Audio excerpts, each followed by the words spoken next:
Our next presentation has the title, Keep the Conversation Going, Why Censorship is Not the Answer to Hate Speech. Please welcome Ayden McMath.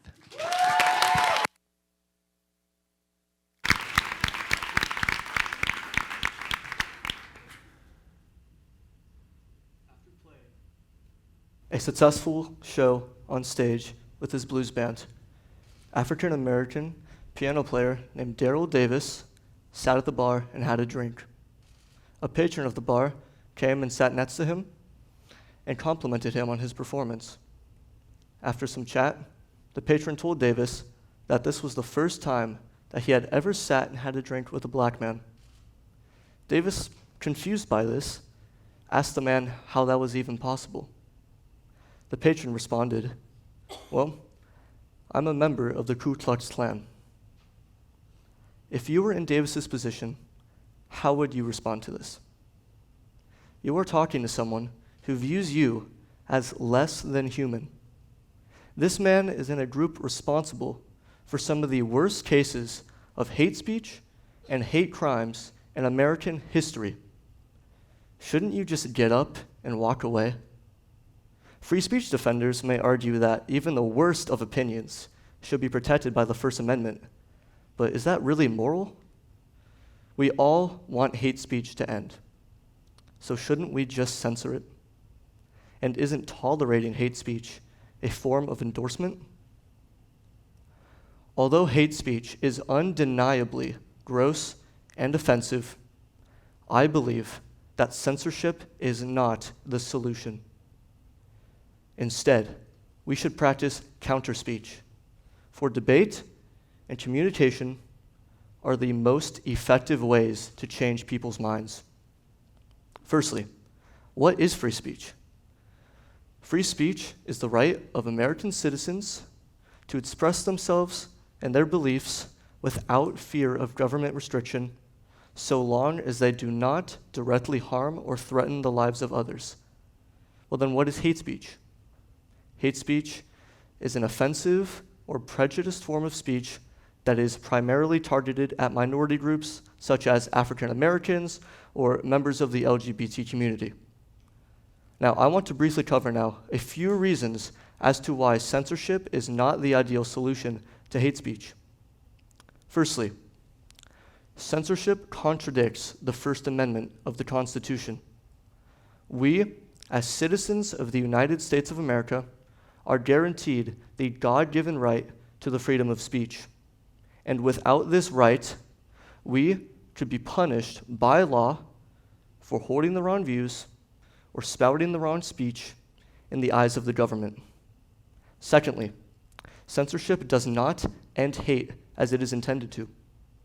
When we resort to censorship, the hate speech does not just magically disappear, and nor do the hateful people, but they are only hidden from the public eye. I would also like to argue that censorship is frequently counterproductive, as it often creates the Streisand effect. The Streisand effect is where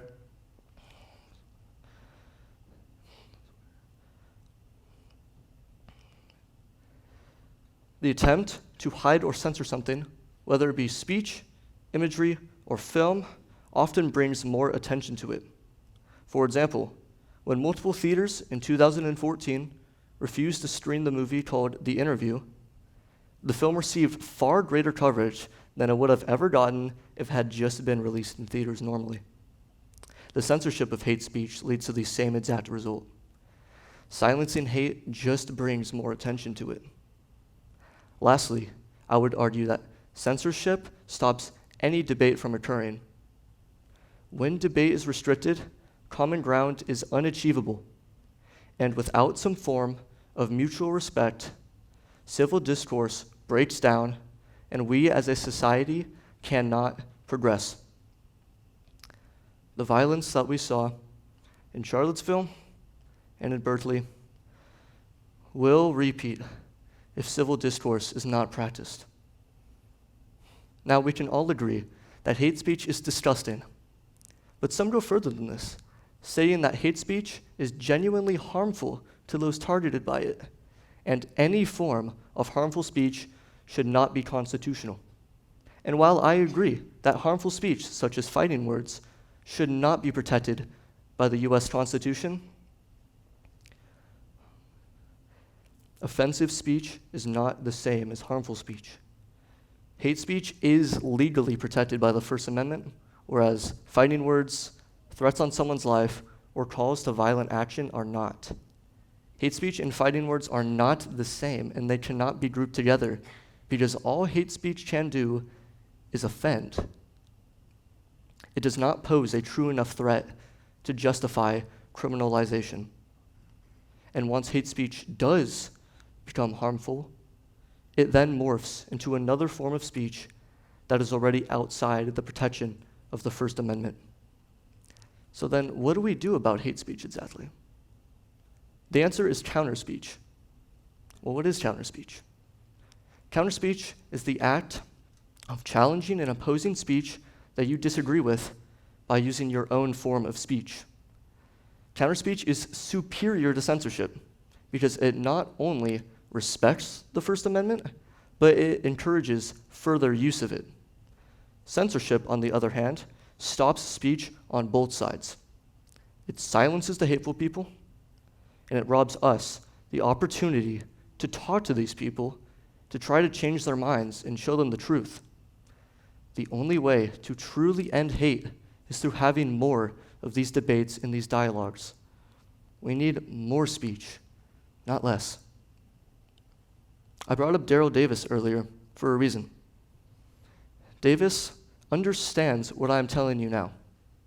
He was not just some musician who played at bars. This man is responsible for getting over 200 members out of the Ku Klux Klan using counterspeech. Davis actively conversed with these people, he built relationships with them, and he formed a mutual trust with them. When two enemies are talking, they're not fighting. It's when the talking ceases that the ground becomes fertile for violence, declared Davis. So, let's keep the conversation going. Let's strive not to immediately advocate for censorship as an easy fix to a problem. Let's strive instead to use counterspeech to try to make a real, lasting change in our world. Thank you.